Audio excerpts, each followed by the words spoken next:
Assalamualaikum warahmatullahi wabarakatuh. Selamat pagi teman-teman YouTuber. Pada kali ini kita akan membahas tentang mengenal sekolah penggerak. Ini dalam bentuk tanya jawab yang dibuat oleh Kementerian Pendidikan, Riset dan Teknologi. Seperti apa sekolah penggerak itu? Mari kita bahas bersama-sama tanya jawab tersebut. Semoga bermanfaat. Kita mulai pertanyaan yang pertama. Apa itu sekolah penggerak? Sekolah penggerak adalah sekolah yang berfokus pada pengembangan hasil belajar siswa secara holistik dengan mewujudkan profil pelajar Pancasila yang mencakup kompetensi kognitif atau literasi dan numerasi serta non-kognitif atau karakter yang diawali dengan SDM yang unggul, yaitu kepala sekolah dan guru. Kepala sekolah dan guru dari sekolah penggerak melakukan pengimbasan kepada satuan pendidikan lain. Kedua, apa itu program sekolah penggerak? Program sekolah penggerak adalah program untuk meningkatkan kualitas belajar siswa yang terdiri dari 5 jenis intervensi untuk mengakselerasi sekolah bergerak 1-2 tahap lebih maju dalam kurun waktu 3 tahun ajaran. Ketiga, bagaimana cara mendaftar menjadi sekolah penggerak? Kemendikbud akan membuka pendaftaran untuk kepala sekolah di provinsi dan kabupaten atau kota yang telah terpilih untuk menyelenggarakan program sekolah penggerak. Kepala sekolah yang mendaftar akan diseleksi untuk kemudian ditetapkan oleh tim panel. Yang keempat, apakah program sekolah penggerak sama dengan program sekolah model atau sekolah rujukan? Program sekolah penggerak berbeda dengan program sekolah model atau sekolah rujukan. Perbedaannya adalah program sekolah penggerak, 1. merupakan program kolaborasi antara Kemendikbud dengan pemerintah daerah. 2. terdiri dari 5 jenis intervensi yang terintegrasi berupa pendampingan konsultatif dan asimetris kepada pemerintah daerah, pelatihan dan pendampingan kepala sekolah dan guru, pembelajaran dengan paradigma baru, perencanaan berbasis data, dan digitalisasi sekolah. 3. Memiliki ruang lingkup untuk jenjang PAUD, SD, SMP, SMA, dan SLB, baik sekolah negeri dan swasta, mencakup seluruh kondisi. 4. Dilakukan secara berkelanjutan hingga seluruh sekolah di Indonesia menjadi sekolah penggerak. Program sekolah model atau sekolah rujukan merupakan program pusat dengan intervensi parsial berupa BIMTEK, bantuan pemerintah, ruang lingkup tidak mencakup seluruh kondisi sekolah. Nomor 5. Apa keuntungan bagi sekolah yang menjadi sekolah penggerak? Jawabannya, banyak keuntungan yang akan didapat bagi sekolah yang melaksanakan program sekolah penggerak, yaitu 1. Peningkatan mutu hasil belajar dalam kurun waktu 3 tahun. 2. Peningkatan kompetensi kepala sekolah dan guru. 3. Percepatan digitalisasi sekolah. 4. Kesempatan menjadi katalis perubahan bagi satuan pendidikan lain. 5. Percepatan pencapaian profil pelajar Pancasila. 6. Mendapatkan pendampingan intensif. 7. Memperoleh tambahan anggaran untuk pembelian buku bagi pembelajaran dengan paradigma baru. Selanjutnya yang keenam, mengapa hanya PAUD umur 5-6 tahun yang masuk sekolah penggerak? Jawabnya, selaras dengan kebijakan standar pelayanan minimal serta target SDG jenjang PAUD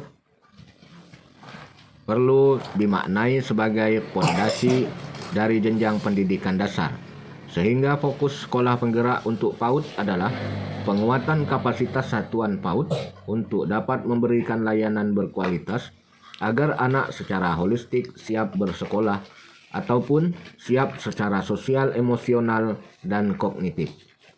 Dengan didampingi oleh keluarga dan ekosistem pendidikan di daerahnya, fokus pada penguatan kapasitas satuan PAUD diharapkan akan mengimbas kualitas layanan juga ke peserta didik usia di bawah 5 tahun yang ada di satuan tersebut.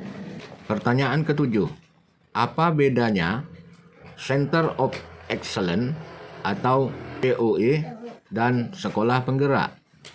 Center of Excellence atau pusat keunggulan adalah upaya pengembangan SMK dengan program keahlian tertentu agar mengalami peningkatan kualitas dan kinerja yang diperkuat melalui kemitraan dan penyelarasan dengan DUDI, serta menjadi SMK rujukan dan pusat peningkatan kualitas dan kinerja SMK lainnya dengan insentif, bantuan fisik dan non-fisik. Perbedaan terdapat pada mekanisme penentuan sekolah dan adanya kerjasama dengan industri. Selanjutnya pertanyaan yang ke-8. Apa perbedaan program guru penggerak dan program sekolah penggerak?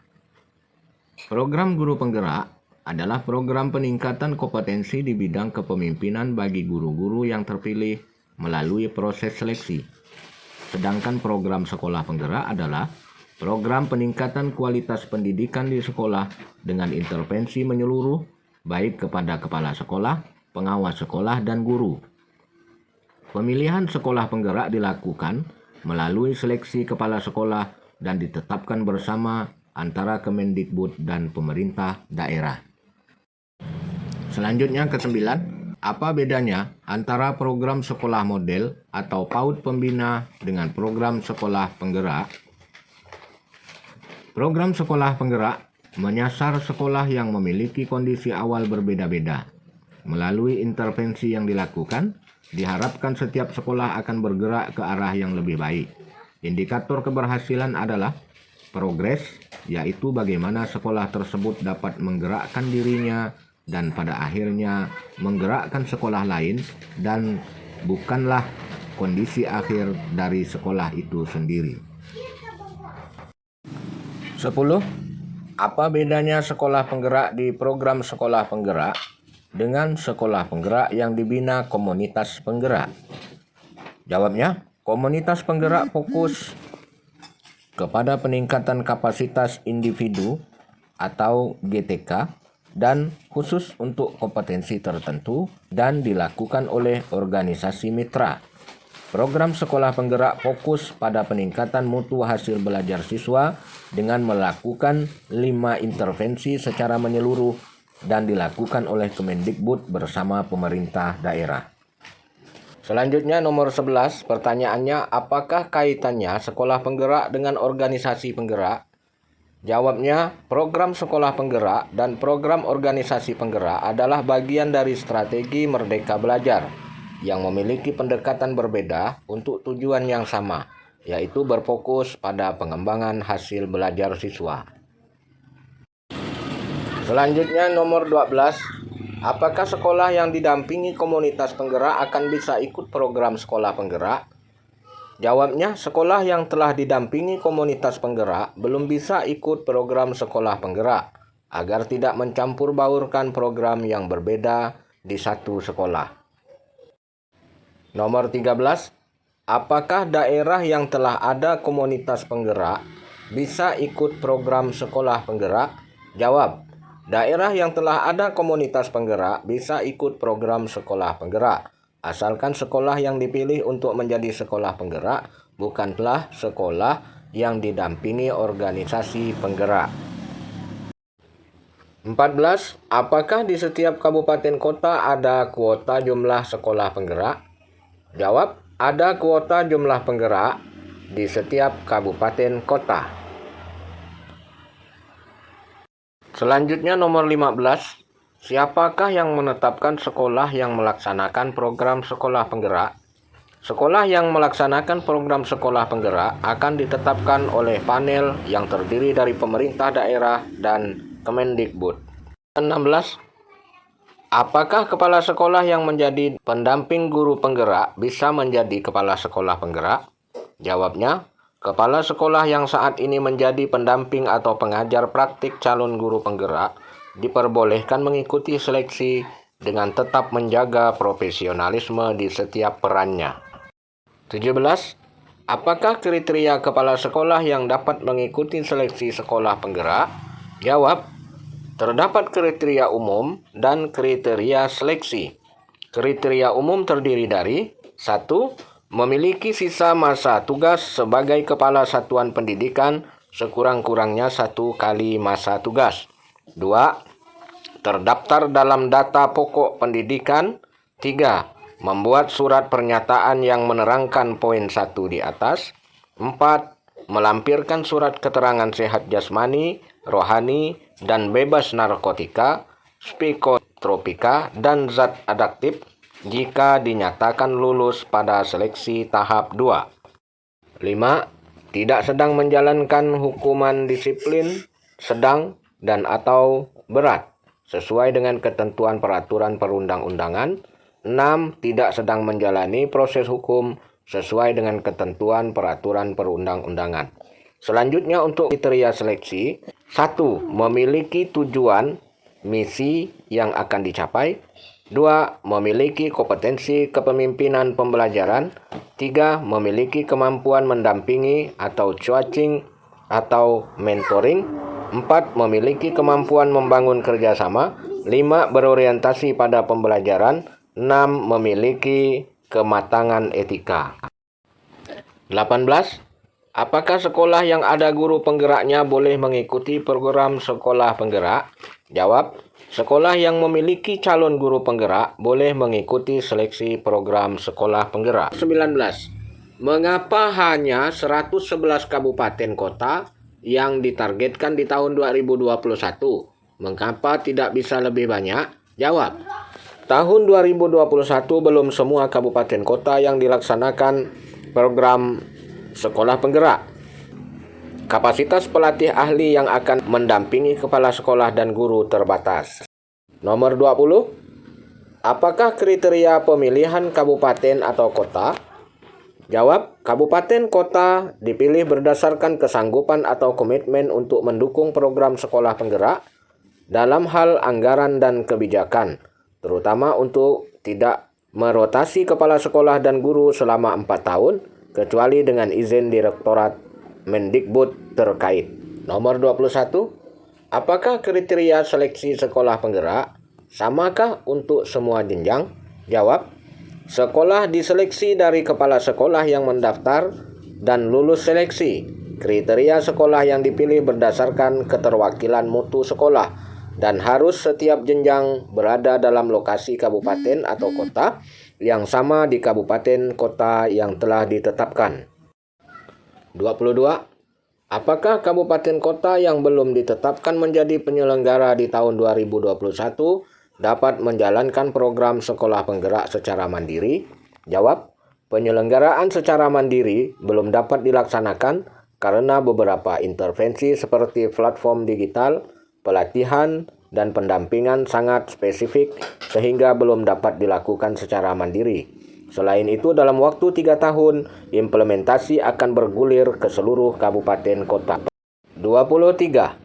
Apa saja tahapan satuan sekolah ditetapkan menjadi sekolah penggerak? Jawab, terdapat 7 tahap dalam menetapkan sekolah menjadi sekolah penggerak. 1. Penetapan daerah sasaran oleh Kemendikbud. 2. Pembuatan nota kesepahaman atau MOU Mendikbud dengan Pemda. 3. Registrasi kepala PAUD SD, SMP, SMA, SLB melalui laman sekolah penggerak. 4. Seleksi tahap 1, esai, CV, dan tes bakat skolastik. 5. Seleksi 2, simulasi mengajar dan wawancara. 6. Pleno kelulusan oleh tim panel Kemendikbud dan Pemda. 7. Pengumuman dan penetapan sekolah sebagai pelaksana program sekolah penggerak oleh Kemendikbud dan Pemda. 24. Apakah yang dimaksud dengan kriteria kepala sekolah memiliki masa tugas minimal 1 kali masa tugas? Jawab, yang dimaksud dengan kriteria tersebut adalah kepala sekolah tidak dapat dipilih apabila masa tugasnya kurang dari 4 tahun, seperti kepala sekolah usia 57, 58, 59, dan 60 tahun. Kepala sekolah yang baru diangkat masa tugas pertama, kedua pada usia 56 tahun. Selain itu, yang tidak dapat dipilih adalah kepala sekolah jenjang SMK karena SMK nanti bukan SPS, namun program SMK Pusat Keunggulan COE. 25. Apakah untuk masuk ke seleksi tahap 2, simulasi mengajar dan wawancara harus lulus seleksi tahap 1 terlebih dahulu? Jawabnya benar. Peserta yang ikut seleksi tahap 2 adalah peserta yang sudah lulus seleksi tahap 1. 26. Untuk seleksi kepala sekolah ada 2 asesor. Apakah asesor ini dari Kemendikbud saja atau ada dari Pemda yang terlibat? Jawab, 2 asesor saat simulasi mengajar dan wawancara disediakan dari Kemendikbud dan sudah tersertifikasi asesor.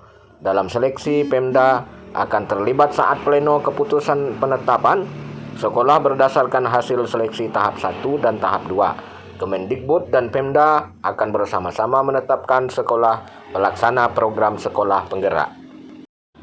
27. Berapa kuota sekolah yang diterima dalam satu kabupaten kota? Jawab, kuota sekolah akan dilihat dari hasil seleksi dan berdasarkan proyeksi kuota nasional sebanyak 2.500 sekolah. Nomor 28. Apakah calon guru penggerak yang sedang mengikuti pendidikan guru penggerak akan kemudian diberi amanah menjadi PLT kepala sekolah dapat mendapat program sekolah penggerak? Jawab, calon guru penggerak yang sedang mengikuti pendidikan kemudian diberi amanah menjadi PLT kepala sekolah diperbolehkan mengikuti seleksi program sekolah penggerak dengan tetap menjaga profesionalisme di setiap perannya. Artinya bisa merangkap antara ketika menjadi PLT sebagai kepala sekolah, guru penggerak juga bisa mengikuti program kepala sekolah penggerak. Selanjutnya tentang anggaran, kita akan membahas soal nomor 29. Apakah sekolah penggerak dibiayai khusus oleh APBN atau pemerintah daerah? Jawab, program sekolah penggerak merupakan kolaborasi antara Kemendikbud dengan pemerintah daerah. Maka pembiayaan dianggarkan oleh kedua belah pihak dari APBN dan APBD. 30. Seperti apa bentuk bantuan finansial yang akan diberikan? Jawab, bantuan finansial dalam bentuk BOS kinerja yang dipergunakan untuk membantu proses pembelajaran. 31. Anggaran daerah untuk melakukan intervensi akan digunakan untuk apa sajakah? Jawab, anggaran daerah dapat meliputi tapi tidak terbatas. 1.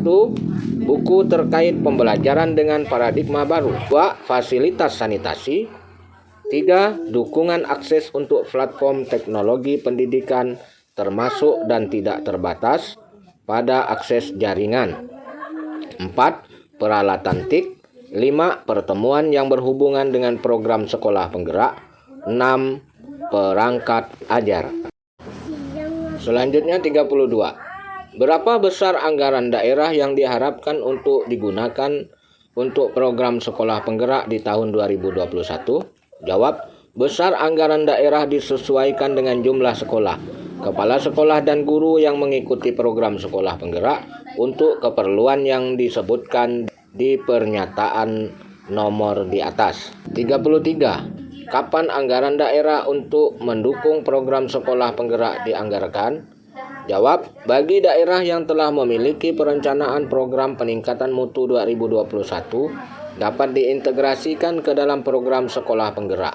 Namun apabila di tahun 2021 belum teranggarkan untuk program tertentu yang dapat diintegrasikan dimaksud, maka program sekolah penggerak dapat secara khusus dianggarkan pada tahun 2022. Selanjutnya kita akan membahas tentang pendaftaran. Pertanyaan 34. Di mana pendaftaran kepala satuan pendidikan ataupun kepala sekolah dilakukan? Pendaftaran melalui laman sekolah penggerak di https://penggerak.go.pendaftaran-pendaftaran-sekolah-penggerak-penggerak. Nomor 35. Apa saja yang perlu disiapkan saat pendaftaran? Jawab, saat pendaftaran peserta mengisi biodata, esai, dan mengunggah dokumen yang disyaratkan. Selanjutnya nomor 36. Apakah CV atau esai bisa diedit dalam proses pendaftaran?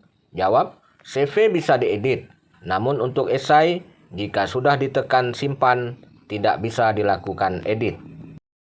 Nomor 37, apakah saat mengisi CV tidak perlu mengunggah sertifikat atau bukti pengalaman?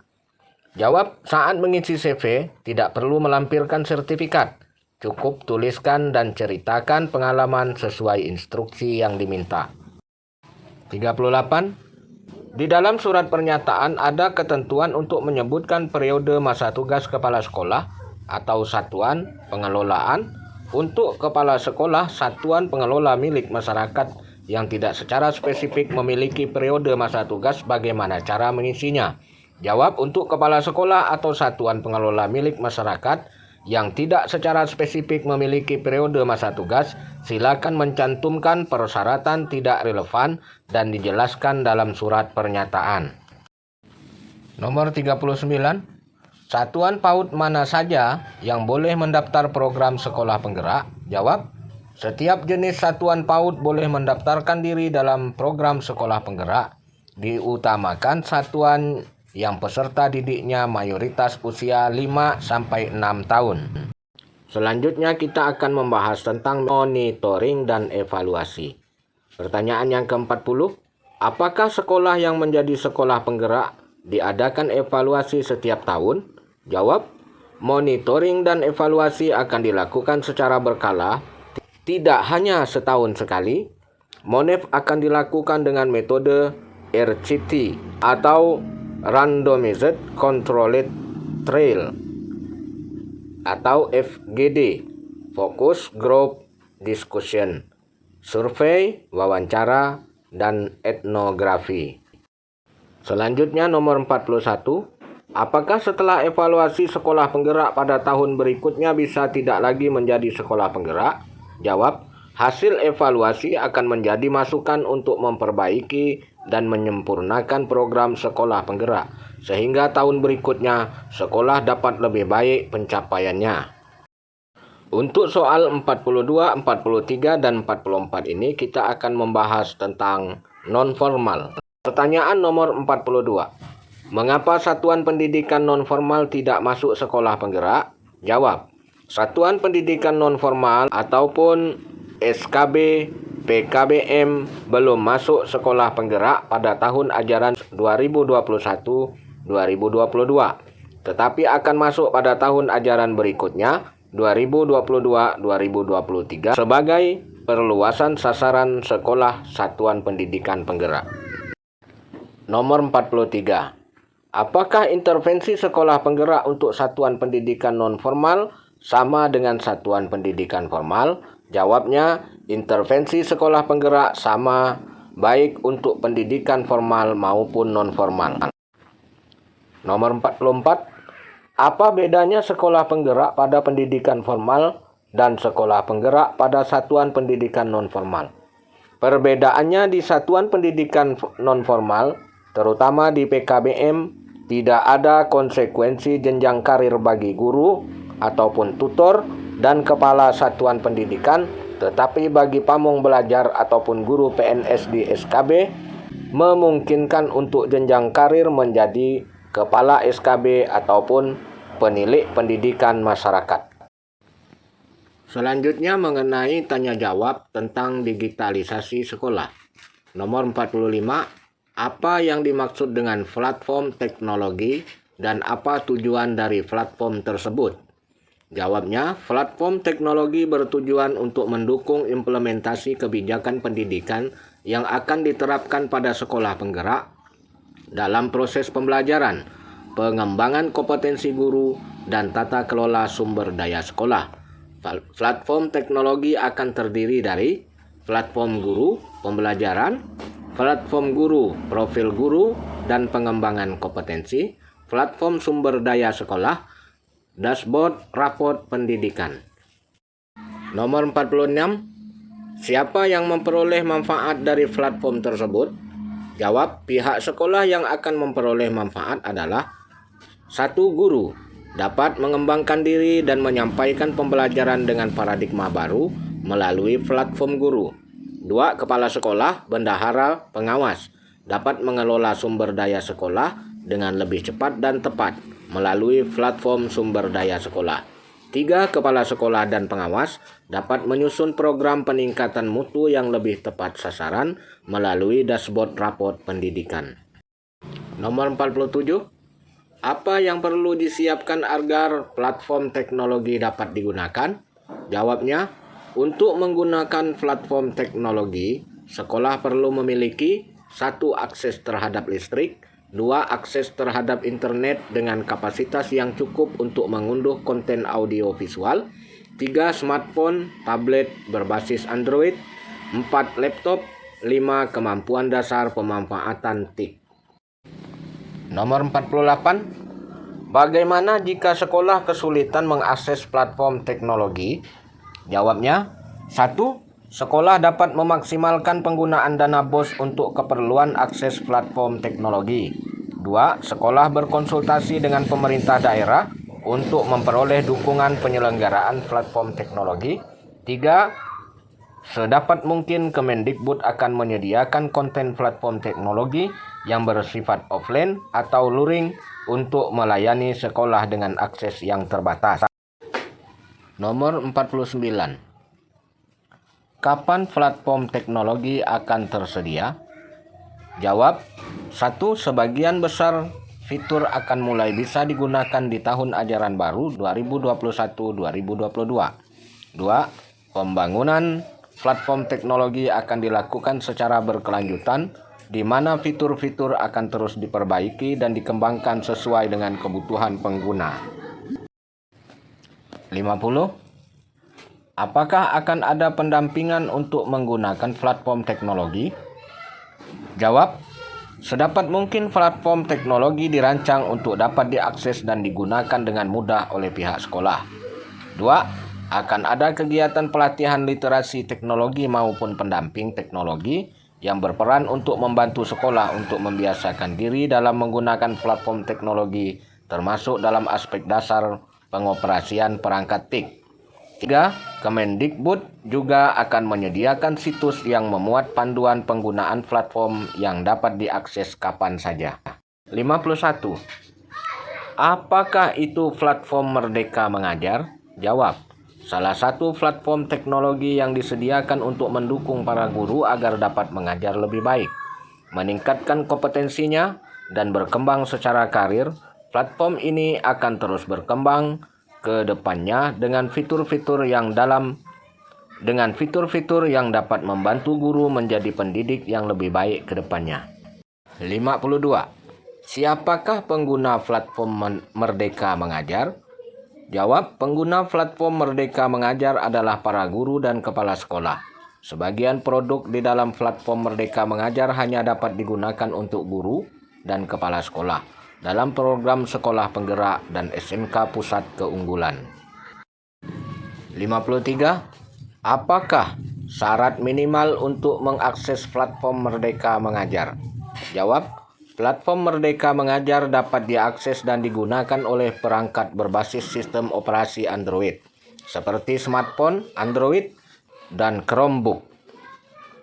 Platform Merdeka Mengajar juga menyediakan akses melalui web dengan menggunakan browser yang tersedia pada laptop atau smartphone. Platform hanya bisa diakses pada saat perangkat bersambung ke jaringan internet. 54. Bagaimana mencari bantuan jika menemui kendala saat menggunakan platform Merdeka Mengajar? Jawabnya, bantuan dapat diperoleh dengan menghubungi nomor WA 0812 8143 5094. 55. Apakah platform Merdeka Mengajar berbayar? Jawab, platform Merdeka Mengajar disediakan secara gratis. Namun kuota jaringan internet untuk mengakses platform ditanggung oleh masing-masing pengguna. 56. Bagaimana mengetahui apabila platform Merdeka Mengajar perlu diperbarui ataupun diupdate? Jawabnya, beberapa produk di platform Merdeka Mengajar akan secara otomatis diperbaharui apabila perangkat tersambung ke jaringan internet. Namun, ada pula notifikasi yang akan menginformasikan apabila pembaharuan produk membutuhkan update ataupun tindakan pembaharuan. Selanjutnya nomor 57. Mengapa menggunakan produk perangkat ajar? Jawab, melalui produk perangkat ajar maka guru dapat memperoleh inspirasi materi pengajaran sesuai dengan mata pelajaran dan fase tertentu yang menjadi bagiannya. Setiap perangkat ajar juga dilengkapi dengan alur dan capaian pembelajaran agar guru dapat menavigasi proses pembelajaran sesuai kebutuhannya. Selanjutnya 58. Apa itu produk perangkat ajar? Jawabnya, produk perangkat ajar merupakan bagian dari platform Merdeka Mengajar.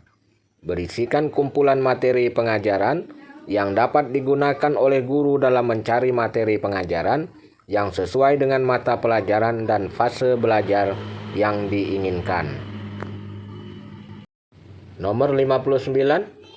Apa itu perangkat ajar? Perangkat ajar adalah berbagai modul ajar, buku teks pelajaran, video pembelajaran, modul proyek, dan bahan lainnya yang digunakan pendidik di dalam upaya untuk mencapai profil pelajar Pancasila dan capaian pembelajaran. Pemerintah menyediakan perangkat ajar untuk membantu pendidik yang membutuhkan bahan atau inspirasi dalam pengajaran. Pendidik memiliki kemerdekaan untuk memilih dan memodifikasi perangkat ajar yang tersedia ataupun membuat sendiri sesuai dengan kebutuhan, konteks, dan karakteristik peserta didik. 60. Bagaimana cara mengakses produk perangkat ajar? Jawabnya, untuk mengakses produk perangkat ajar, maka pengguna perlu login ke platform Merdeka Mengajar terlebih dahulu dan menggunakan akun belajar.id. Ketahui lebih lanjut mengenai akun belajar.id. 61. Siapa saja yang berhak dapat mengakses produk perangkat ajar? Jawabnya, semua guru dan kepala sekolah pada satuan pendidikan yang berada dalam program sekolah penggerak dan SMK program keunggulan. 62. Kapan produk perangkat ajar dapat mulai digunakan?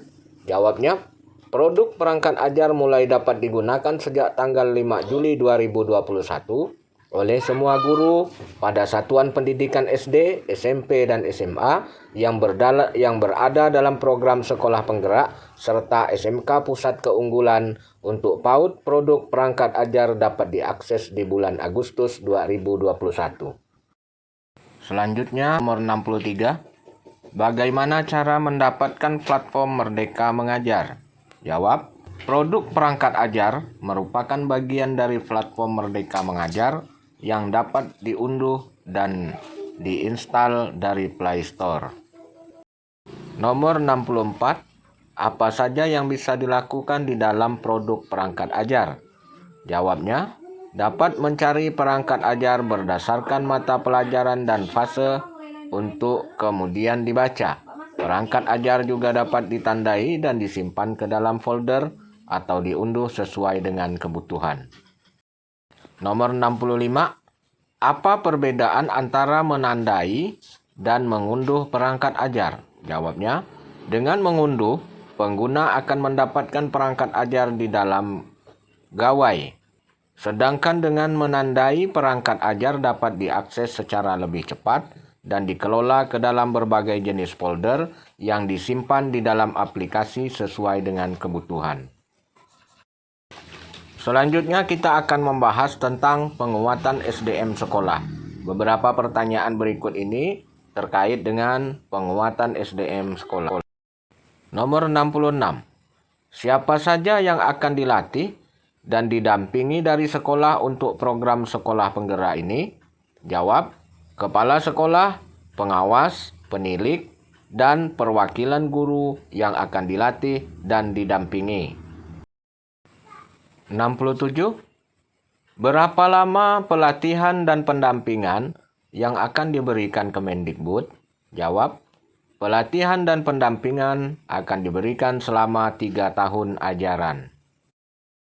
68. Siapakah yang akan mendampingi sekolah? Jawabnya, sekolah akan didampingi oleh pelatih ahli dan komite pembelajaran guru. Selanjutnya, seberapa sering pendampingan ini akan dilakukan? Jawab, pendampingan akan dilakukan 2-4 minggu sekali selama program. Pertanyaan yang ke-70. Pelatihan apa saja yang akan diberikan kepada kepala sekolah, guru, dan pengawas? Jawab, kepala sekolah dan pengawas sekolah akan mendapatkan pelatihan dan pendampingan terkait 1. Pengembangan diri dan warga sekolah secara berkelanjutan. 2. Kepemimpinan pembelajaran. 3. Pengelolaan dan pengembangan sekolah. 4. Penggunaan platform digital. Guru-guru akan mendapatkan pelatihan dan pendampingan terkait 1. Pengembangan diri dan karir. 2. Praktek pembelajaran profesional. 3. Penggunaan platform digital. 71. Bagaimana cara pendampingan terhadap kepala sekolah dan guru akan dilakukan? Jawab, pendampingan akan dilakukan dalam bentuk in-house training, coaching, dan komunitas belajar di sekolah. 72. Di mana kepala sekolah dan guru akan dilatih dan dibimbing? Jawab, peningkatan kompetensi guru dan kepala sekolah dilakukan dengan 2 tahap, yaitu pelatihan dan pendampingan. Program pelatihan untuk komite pembelajaran akan dilakukan di tingkat kabupaten kota, sedangkan untuk guru akan dilakukan di tingkat sekolah. Pendampingan dari pengawas dan pelatih ahli akan dilakukan di tingkat sekolah. Pertanyaan ke-73. Kapan pelatihan dan bimbingan di tahun 2021 akan terjadi? Jawab, 1. Pelatihan awal akan diselenggarakan oleh Kemendikbud antara 15 Mei sampai 30 Juni untuk kepala sekolah dan guru-guru yang dipilih. Kemendikbud juga akan mendukung sekolah-sekolah sepanjang tahun dengan bimbingan terus-menerus setiap 2-4 minggu. 2. Kepala sekolah dan guru-guru yang dipilih yang mengikuti pelatihan tersebut diharapkan melakukan pelatihan di sekolah dan bimbingan terus-menerus untuk guru-guru lainnya. 3. Kemendikbud juga akan menyediakan sumber daya pelatihan daring dalam guru belajar dan akan meluncurkan aplikasi micro-learning untuk mendukung guru-guru dalam mengakses materi-materi dan praktik baik dalam kepemimpinan dan pedagogi. Nomor 74. Apa tujuan in-house training? Jawab, tujuan in-house training agar peserta dapat 1. Merefleksikan nilai dan filosofi Ki Hajar Dewantara dengan perannya sebagai guru atau pendidik PAUD dan merumuskan strategi pembelajaran yang sesuai dengan nilai dan filosofi Ki Hajar Dewantara. 2. Mengidentifikasi komponen kerangka kurikulum dan peranan pemangku kepentingan dari tingkat pusat sampai satuan pendidikan dalam menciptakan pembelajaran yang berpusat pada murid. 3. Mengidentifikasi rasional, tujuan, dan elemen capaian pembelajaran pada berbagai mata pelajaran yang diampu, mengaitkan peranan capaian pembelajaran sesuai dengan tingkat pencapaian siswa atau kebutuhan, kecepatan, dan gaya belajar sesuai dengan fase perkembangan anak. 4. Mengidentifikasi keterkaitan antara profil lulusan dengan visi dan misi sekolah, program dan pembelajaran di kelas, menginvestigasi sumber daya dan tantangan wilayahnya untuk merancang proyek penguatan profil pelajar Pancasila pada satuan pendidikan. 5. Menerapkan prinsip penyusunan alur tujuan pembelajaran atau ATP dan modul ajar dalam pengembangan ATP dan modul ajar serta sumber belajar yang dibutuhkan untuk mendukung penerapannya. 6. Menggunakan TIK dalam bidang pendidikan dan pembelajaran, cara mengakses platform digital, platform sumber daya sekolah, platform guru, dan platform rapor pendidikan. 75. Apa capaian pelatihan in-house training? Jawab, peserta memahami filosofi pembelajaran yang memerdekakan, profil pelajar Pancasila, dan implikasinya dalam pembelajaran. 76. Berapa lama durasi in-house training? Jawab, total durasi pelaksanaan in-house training adalah 74 jam pelajaran. Nomor 77. Kapan waktu pelaksanaan in-house training? Jawab, in-house training harus diselesaikan sebelum tahun ajaran baru dimulai. 78. Siapa peserta sasaran in-house training? Jawab, peserta in-house training adalah guru, pendidik PAUD di sekolah penggerak, berasal dari kelas yang menjadi sasaran implementasi kurikulum sekolah penggerak tahun 2021, yaitu 1. Jenjang TK, guru atau pendidik PAUD, kelompok A dan B. 2. Jenjang SD, guru kelas 1, kelas 4, mata pelajaran pendidikan agama dan PJOK. 3.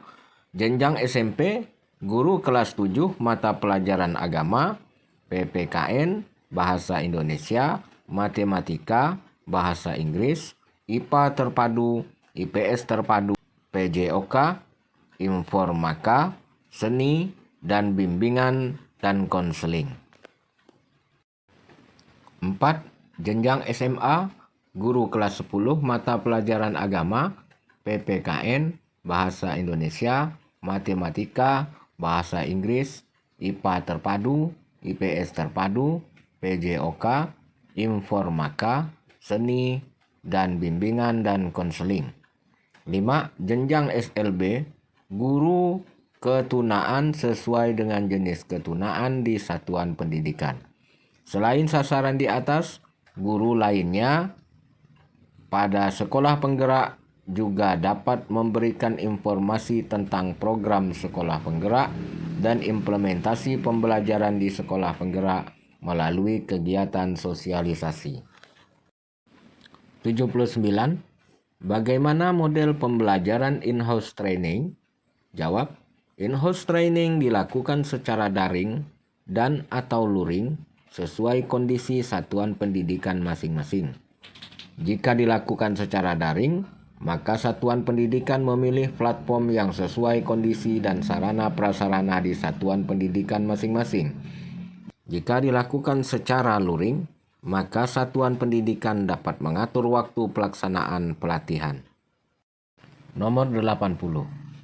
Siapa saja yang terlibat dalam in-house training? Apa peran tugas dan tanggung jawab unsur terkait? Jawab, Ditjen GTK, 1. Membuat NSPK, 2. Membuat panduan in-house training, 3. Melakukan kegiatan penjaminan mutu, 4. Mengkoordinasikan in-house training dengan para pemangku kebijakan terkait. 4. Capaian pembelajaran. P4TK dan LP2KSPS. 1. Mengkoordinasikan penyelenggaraan in-house training dengan satuan pendidikan dan dinas pendidikan terkait. 1. Waktu pelaksanaan in-house training. 2. Mekanisme pelaksanaan in-house training di satuan pendidikan. 3. Rencana anggaran untuk pelaksanaan in-house training.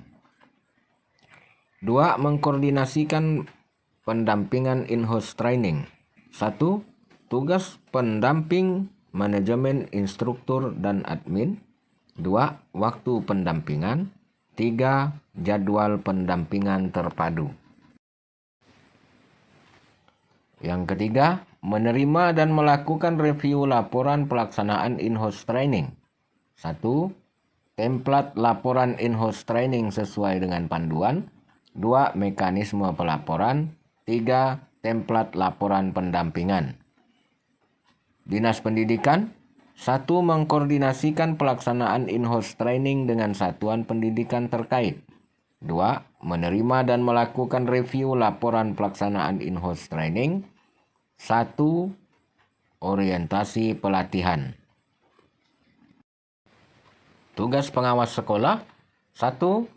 Menjadi bagian dari komite pembelajaran serta menjalankan tugasnya sesuai dengan rencana implementasi pelaksanaan in-house training yang telah ditentukan satuan pendidikan. 2. Memonitor pelaksanaan in-house training dengan cara mengisi lembar evaluasi yang tersedia. Bagi pengajar in-house training atau komite pembelajaran, tugasnya 1. Memonitor keaktifan peserta dalam pembelajaran. 2. Memfasilitasi proses belajar peserta. 3. Memberikan umpan balik terhadap tugas peserta. 4. Memberikan nilai sikap pengetahuan dan keterampilan peserta. 5. Mengolah nilai akhir peserta. 6. Melaporkan hasil pelaksanaan in-house training kepada UPT dan Dinas Pendidikan. Selanjutnya tugas instruktur nasional dan narasumber BIMTEK. 1. Menjadi tempat bertanya bagi komite pembelajaran terkait materi kunci dalam in-house training. 2. Mendukung pelaksanaan in-house training dengan membagikan sumber belajar dan strategi fasilitasi yang efektif terhadap peserta. Selanjutnya koordinator pelatih ahli. Tugasnya adalah 1. Melakukan monitoring pelaksanaan in-house training. 2. Melakukan pelaporan evaluasi pelaksanaan in-house training melalui jalur yang dijelaskan pada alur pelaporan.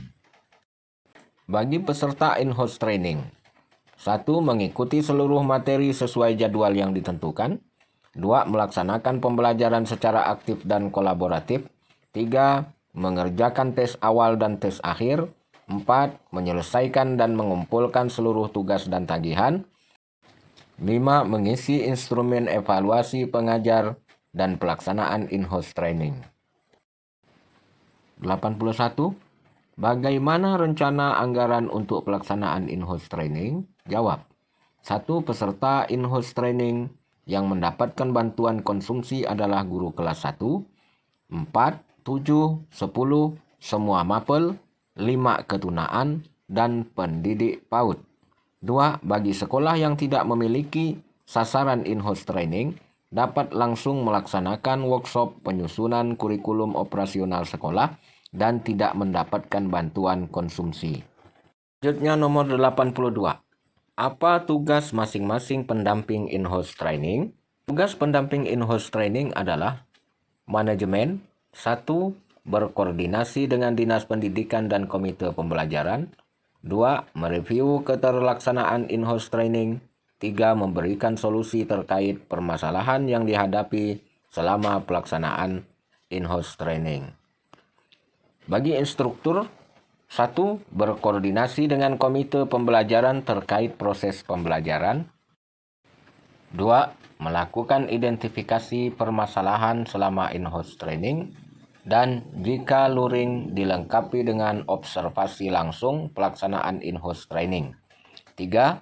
Melakukan refleksi berdasarkan hasil observasi. 4. Memberikan umpan balik terhadap hasil refleksi. Admin. 1. Berkoordinasi dengan panitia in-house training. 2. Melakukan pengecekan dan penegasan kembali terkait dokumen keuangan in-house training. Pertanyaan yang ke-83. Bagaimana waktu pendampingan in-house training untuk pendamping manajemen, instruktur, dan pendamping admin? Waktu pendampingan. 1. Manajemen melakukan pendampingan in-house training 1 pendamping manajemen untuk 1 kabupaten melakukan pendampingan sampling sekolah. 2. Instruktur melakukan pendampingan di pertengahan atau akhir kegiatan in-house training. 1 pendamping instruktur melakukan pendampingan pada 3-5 sekolah. Dalam 1 hari, instruktur melakukan pendampingan pada 1 sekolah. 3. Admin melakukan pendampingan di akhir kegiatan. 1 pendamping admin melakukan pendampingan pada 2-4 sekolah. Dalam 1 hari, admin melakukan pendampingan pada 1-2 sekolah. 84. Bagaimana mekanisme pelaporan in-house training? Jawab. Mekanisme pelaporan in-house training secara berkala. 1. Pada laporan tahap 1 atau tahap awal, hari ke-1 in-house training, setelah tes awal, dilaporkan data kehadiran peserta, narasumber, pejabat pembuka, pemaparan kebijakan dan komitmen bersama, hasil pengelolaan hasil tes awal.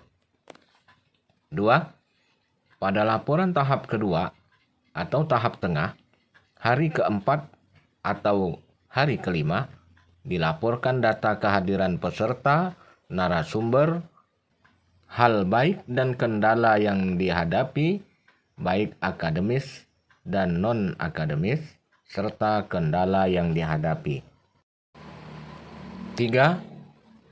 Pada laporan tahap ketiga atau tahap akhir, dilakukan 2 minggu setelah in-house training dilaksanakan.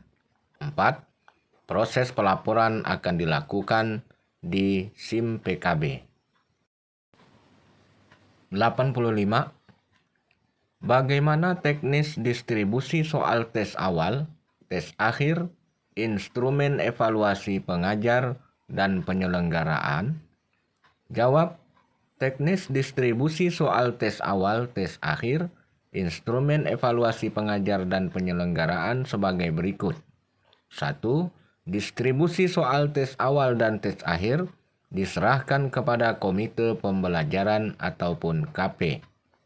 2. Bentuk tes berupa pilihan ganda. 3. Analisis butir soal dilakukan oleh KP atau opsional. Pertanyaan yang ke-86. Apa hasil yang diperoleh dari pelaksanaan in-house training? Jawab. Produk yang dihasilkan dari pelaksanaan in-house training yang kemudian bisa untuk mengimplementasikan pembelajaran dengan paradigma baru di sekolah penggerak adalah 1. Dokumen kurikulum operasional sekolah. 2. Capaian in-house training sesuai dengan yang tertera di panduan. 87. Bagaimana analisis hasil evaluasi pengajar dan penyelenggaraan in-house training? Jawab. Analisis hasil evaluasi pengajar dan penyelenggaraan in-house training, pengolahan hasil evaluasi dilakukan oleh Komite Pembelajaran. Nomor 88. Bagaimana pelaksanaan pendampingan in-house training secara daring? Jawab. 1. Pelaksanaan pendampingan in-house training secara daring dilakukan melalui pertemuan virtual bagi 2-4 sekolah pada jenjang yang sama dengan pertimbangan jumlah peserta. 2. Durasi pertemuan virtual untuk pendampingan in-house training secara daring adalah 135 menit atau setara dengan 3 jam pelajaran untuk 1 kali pendampingan. 3. Dalam pendampingan secara daring, setiap instruktur akan diberikan komponen uang saku dari uang harian perjalanan sebesar 75.000 per jam pelajaran. 4. Bagi satuan pendidikan yang tidak melaksanakan in-house training, dikarenakan sudah tidak ada sasaran guru kelas atau guru BK yang sama, akan tetap mendapatkan pendampingan secara daring melalui tatap muka virtual. 5. Seluruh unsur yang terlibat dalam pelaksanaan pendampingan secara daring, peserta dan instruktur, diberikan bantuan biaya koneksi sebesar 100.000 per kegiatan. 6. Penyediaan fasilitas pertemuan virtual menjadi tanggung jawab P4TK atau LP2KS-PS. 89. Bagaimana pelaksanaan pendampingan in-house training secara luring? 1. Untuk pendampingan luring menggunakan skema pembayaran per Jadin. 2. Pertemuan luring di satuan pendidikan hanya diberikan bantuan konsumsi. 90. Siapa sasaran peserta pelatihan komite pembelajaran? Komite pembelajaran dari Satuan Pendidikan Pelaksana Program Sekolah Penggerak terdiri dari PAUD, penilik, kepala sekolah, pendidik PAUD yang melayani peserta didik usia 5 sampai dengan 6 tahun. SD, pengawas, kepala sekolah, guru kelas 1 dan 4, guru pendidikan agama, dan guru PJOK. SMP dan SMA, pengawas, kepala sekolah, 10 guru mata pelajaran, 1 guru BK. SMK, pengawas, kepala sekolah, waka kurikulum, guru 8 mata pelajaran umum, guru IPAS, informatika, dan 2 program keahlian. 91. Bagaimana mekanisme penentuan sasaran untuk pelatihan? Jawab, mekanisme penentuan sasaran sebagai berikut. Kepala Satuan Pendidikan Pelaksana Program Sekolah Penggerak mengusulkan data perwakilan guru dari satuan pendidikannya ke Dinas Pendidikan sesuai kewenangannya.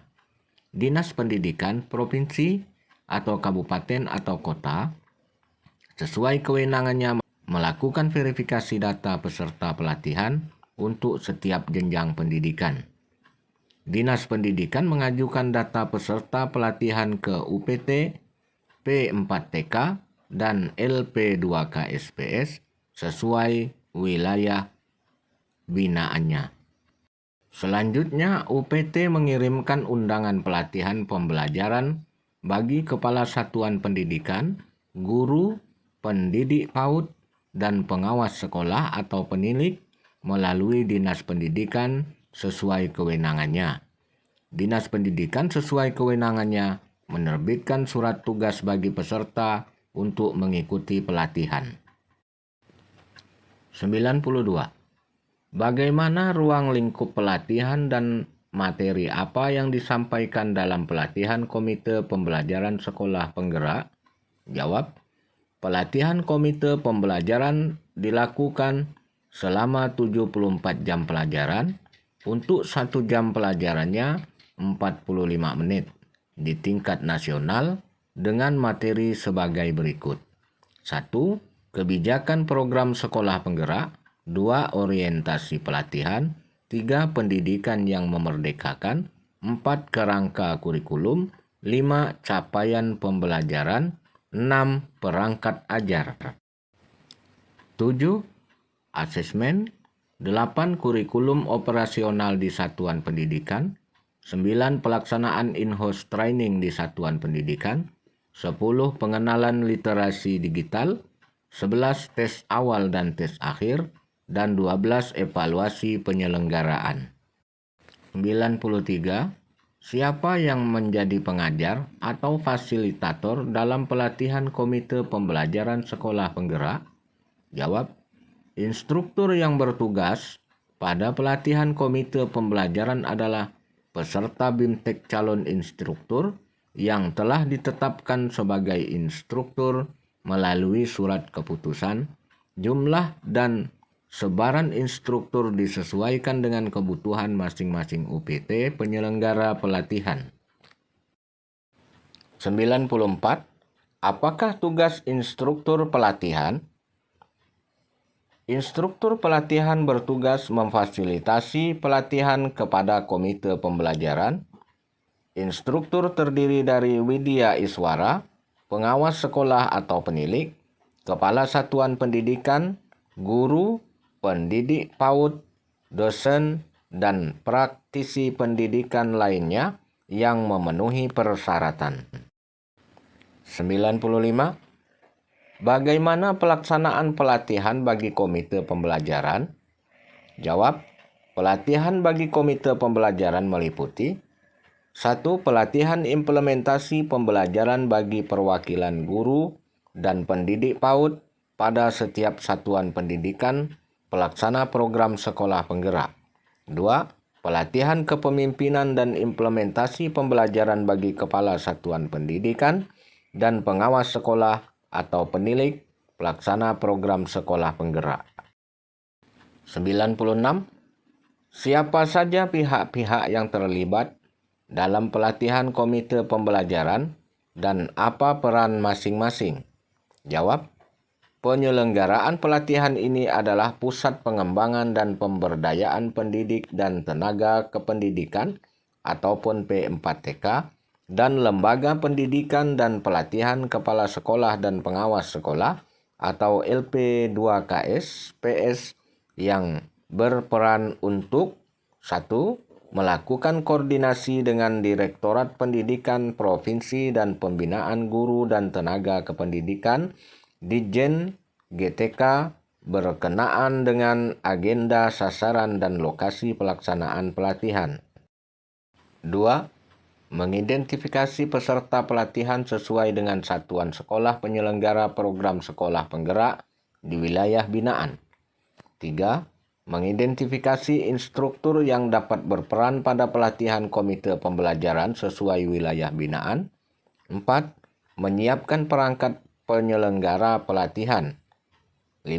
Melaksanakan pelatihan komite pembelajaran pada program sekolah penggerak. 6. Melakukan evaluasi terhadap penyelenggaraan pelatihan komite pembelajaran pada program sekolah penggerak. 7.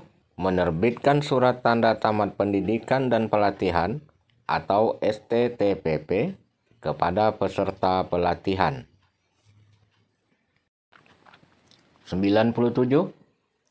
Siapa saja yang terlibat pada proses pembelajaran di pelatihan komite pembelajaran dan apa tugasnya?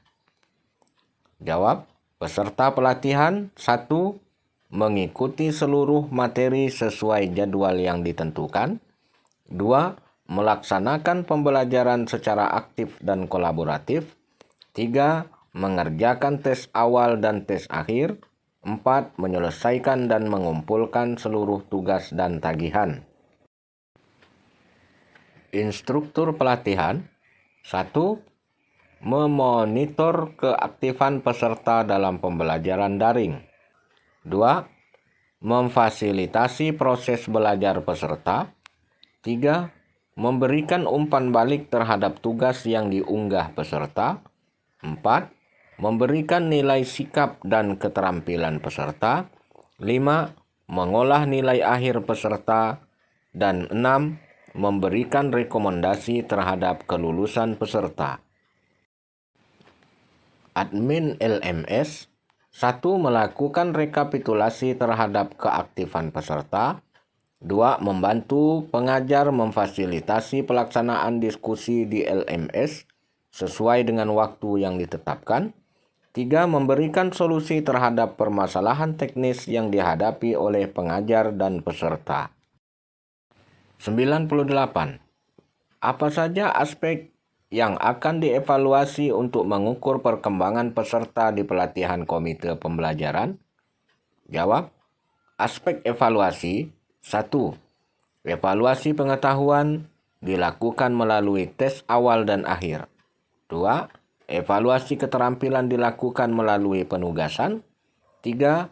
Evaluasi sikap dilakukan melalui pengamatan komitmen peserta dalam kehadiran, kerjasama, dan tanggung jawab dalam melaksanakan penugasan, serta keaktifan dalam diskusi.